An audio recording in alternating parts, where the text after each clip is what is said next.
أعوذ بالله من الشيطان الرجيم بسم الله الرحمن الرحيم فاسألوا أهل الذكر إن كنتم لا تعلمون।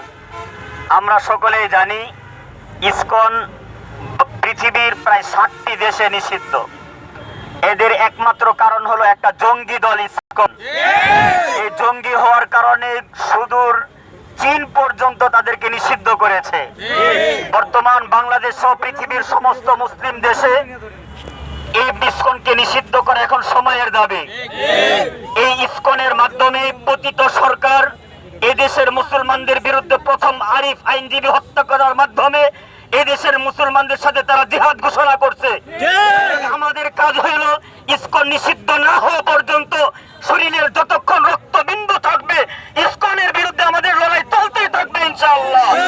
আগামী উলামায়ে কেরাম যেভাবে যখন ডাক দিবেন কারা কারা প্রস্তুত আছে নিজেদের জীবন দিয়ে ইসকনকে নিষিদ্ধ করে দেব ইনশাআল্লাহ।